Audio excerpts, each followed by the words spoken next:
Alors, vidéo de brossage avec Nono que j'ai gardé spécifiquement à des petits nœuds et notamment avec des nœuds que vous connaissez tous, qui vous posent souvent problème.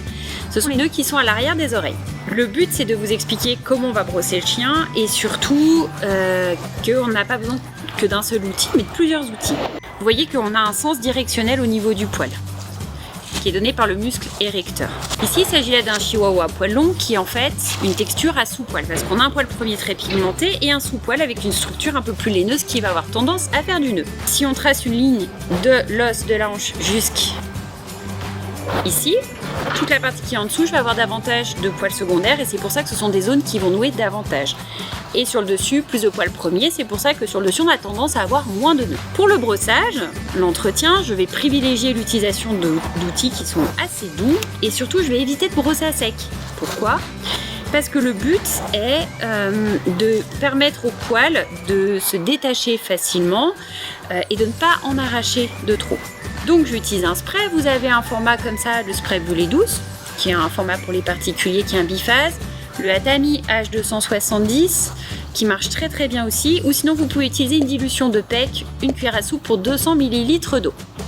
Quand vous avez du nœud, vous pouvez aussi utiliser le PEC conditionneur, qui est une crème comme ça protéinée.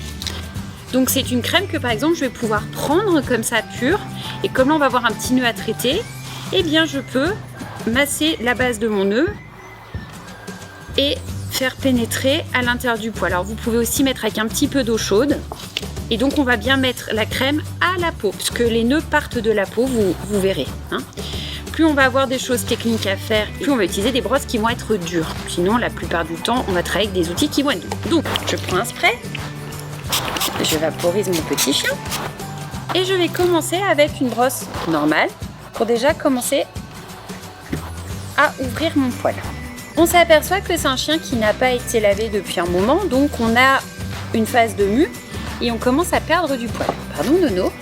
Du coup, on va avoir envie d'enlever ce poil mort qui est en train de ressortir sur la brosse. Pour enlever ce poil mort, je vais utiliser un outil avec des dents qui sont rotatives. Ce sont des dents qui vont pivoter et qui vont permettre au poil de ne pas se resserrer quand je vais tirer sur le poil et surtout de ne pas faire mal au chien. Donc je vais aller dans le sens du poil. Donc si je passe par-dessus, ça c'est surtout comme ça que vous brossez communément.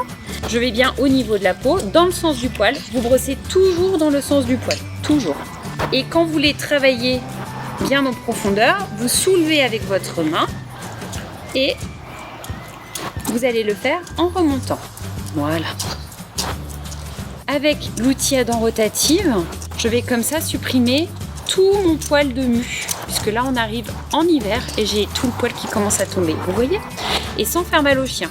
Pour bien prendre tout le poil, je commence par dessous et je fais en remontant dans le sens du poil. Travaillez toujours dans le sens directionnel du poil. Le nœud le plus important, j'ai mis du PEC dessus, je vais vouloir l'enlever. Je vais privilégier d'un outil qui va être beaucoup plus dur et qui est normalement utilisé par les toiletteurs. Donc ce sont des brosses comme celle-ci et quand on regarde les dents, ce sont des dents qui sont crochues, donc qui sont beaucoup plus dures. Les toiletteurs savent s'en servir, les particuliers beaucoup moins. Il faut être très précautionneux avec l'utilisation de ces outils et surtout ne vous en servez pas pour brosser régulièrement tout votre chien. Parce que plus la brosse va être dure, plus elle va nécessiter que vous ayez une action très douce au niveau de vos mains. Vu que Nono est toute petite, vous voyez la taille de la brosse, je vais prendre la toute petite qui se trouve ici. Là j'ai le nœud sur lequel j'ai pas mis de PEC, je vais travailler avec un spray parce qu'il est un petit peu moins conséquent que l'autre. Voilà, et je vais, dans le sens du poil, prendre la base de mon nœud et je vais commencer à le défaire. Je fais attention de ne pas griffer la peau, je vais bien dans le sens du poil et je vais en remontant en prenant de plus en plus de poils. En douceur, sans mettre de force dans la main pour ne pas griffer la peau. Donc là, le nœud n'est pas encore enlevé, Je refais un deuxième passage, toujours dans le sens de mon poil. Voilà, le nœud commence à se détacher et à venir. On peut prendre notre peigne à dents rotative et passer en contrôle dessus, dans le sens du poil toujours, sans mettre trop de force non plus pour pas lui faire mal. Pour voir déjà ce qu'on a pu détacher. Et là, on a déjà sorti quasiment tout le nœud. Voilà. Quand on sent qu'on a tout enlevé, on peut passer avec les dents fixes. Ça, c'est plutôt le peigne de contrôle pour vérifier que le démêlage est parfaitement fait. Ce qui est le cas sur Nono. Voilà. On passe pas en prime abord celui-ci avec les dents fixes parce qu'il est beaucoup trop dur. Hein. On passe à la fin en contrôle, quand on a fait déjà tout le travail. Notre nœud avec le pec, qui est un petit peu plus gros, hein, vous voyez. Je reprends toujours avec ma petite brosse, dans le sens du poil, par-dessous. Et je fais en sorte de ne pas abîmer la peau et de n'enlever que le nœud. Mais depuis la peau, hein, parce que tous les nœuds partent de la peau. Quand le nœud est trop important, vous pouvez le couper en deux et faire pénétrer la crème vraiment à l'intérieur du nœud pour que ce soit plus facile. Si vous avez besoin d'un renfort supplémentaire, vous pouvez refaire un spray de brossage par-dessus. Dans mon cas là, ça ne va pas être nécessaire. Je mets pas de pression dans la main, hein, pour surtout pas griffer la peau, hein, et pour pas la faire rougir. Je m'attaque au poil en limitant l'action sur la peau. Hein. Avec les peignes à dents rotatives, pareil, pour défaire le nœud en douceur. On peut aussi pincer la base de la peau pour pas faire mal, pour que ce soit un petit peu plus facile. Et remettre aussi,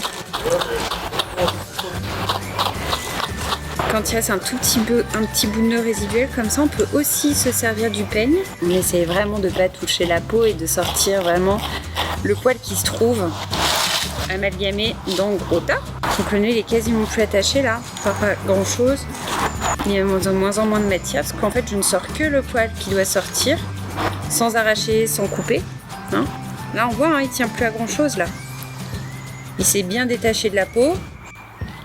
J'ai pas enlevé énormément de poils non plus. Et j'ai pas fait de trou ou d'alopécie. De mon nœud, globalement, il reste ça, quoi. Il reste rien du tout.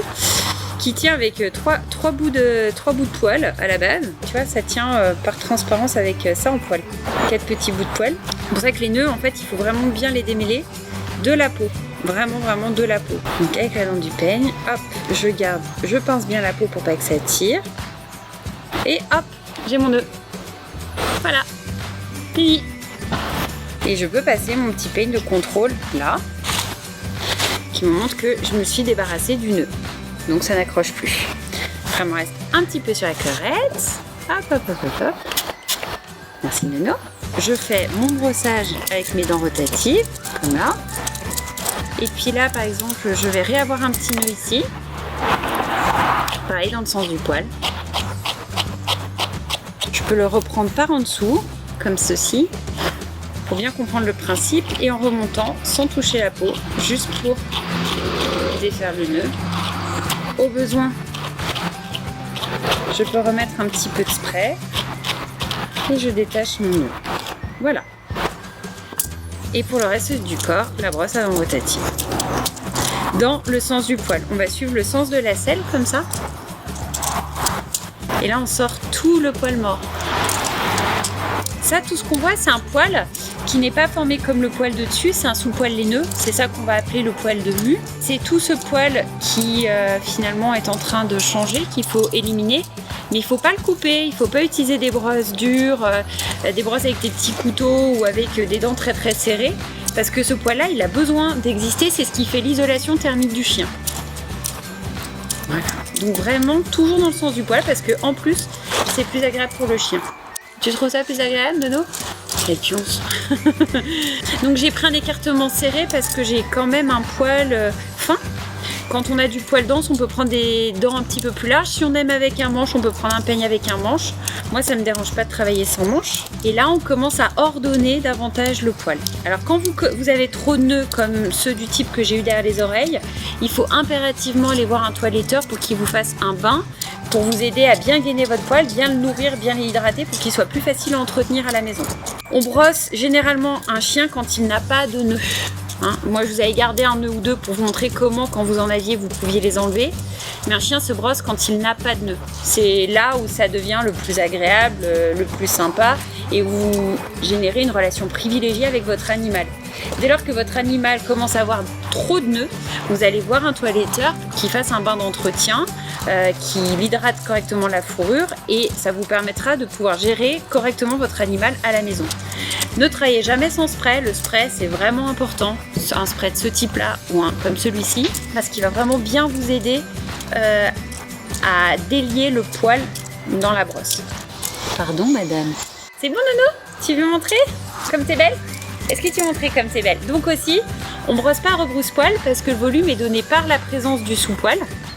Et c'est ce qui va faire gonfler le chien. Donc on n'a pas besoin d'aller le brosser à rebrousse-poil pour avoir un chien en volume. Vous voyez, j'ai brossé dans le sens du poil et pour autant Nono a du volume. J'espère que ça vous aura été instructif, que ça vous aura aidé à apprendre à enlever les nœuds sur vos chiens. Quand vous avez des nœuds, surtout, désespérez pas, ça s'enlève. N'oubliez pas que le nœud part de la peau, qu'on va dans le sens du poil, que plus on a un problème qui est difficile, plus on va utiliser une brosse qui va être dure, plus on utilise une brosse qui va être dure, plus on va avoir la main douce. Et sinon, pour le brossage quotidien de son animal, on travaillera avec des choses beaucoup plus douces, comme celle-ci, ce qui va vous permettre de rendre la relation à l'animal très sympa, très agréable et surtout qui va vous faire aimer le brossage. Voilà. Merci à tous et à bientôt. Est-ce que tu vas aller courir, Nono? Allez, viens.